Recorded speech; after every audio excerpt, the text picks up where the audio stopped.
My name is Alex, and this happened last winter when I moved into that old apartment in the city.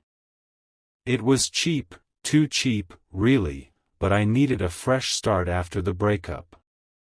The place was on the top floor of a crumbling building, with creaky floors and walls so thin you could hear the neighbors breathing.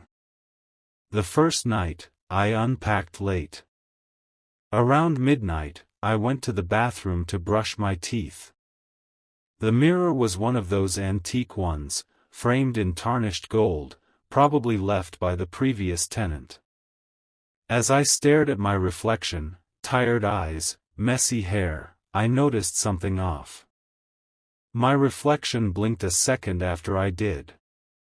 I laughed it off. Must be exhaustion playing tricks. I finished up and went to bed. But it kept happening.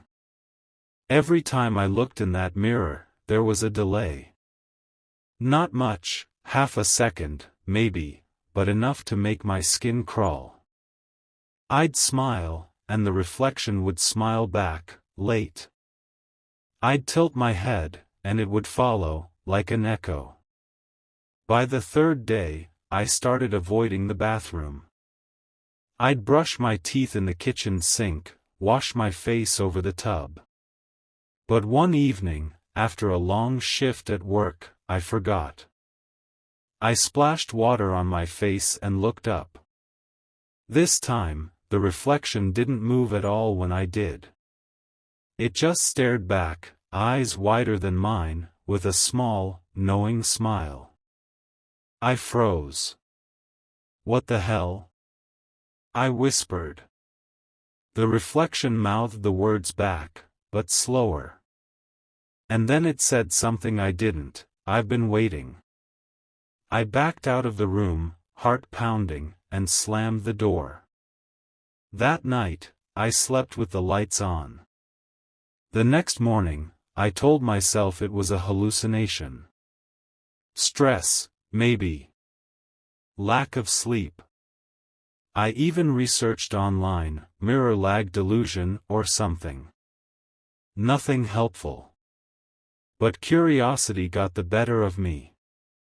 I went back in, stood in front of the mirror, and waved.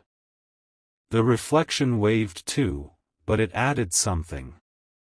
It raised its other hand and pointed at me. No, not at me. Behind me. I spun around. Nothing there. Just the empty bathroom. When I turned back, the reflection was closer to the glass. Like it had stepped forward while I wasn't looking. I didn't use that bathroom again. I started going downstairs to the shared one in the lobby, making excuses to myself. But the apartment felt wrong now. Whispers at night, like someone talking just out of earshot. Footsteps that matched mine, but delayed. A week later, I couldn't take it. I grabbed a hammer from my toolbox and stormed into the bathroom, ready to smash the damn mirror. I raised the hammer, and stopped. In the reflection, I wasn't holding a hammer. The me in the mirror was holding a knife. And it was smiling wider than ever.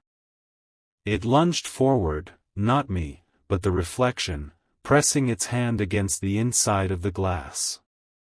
I dropped the hammer and ran. Called a friend to crash on their couch that night. The next day, I went back to pack my stuff and leave for good. The mirror was cracked, a long fracture right down the middle, like something had hit it from the inside.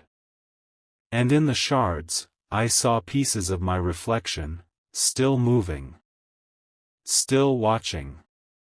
Still waiting. I never went back to that apartment.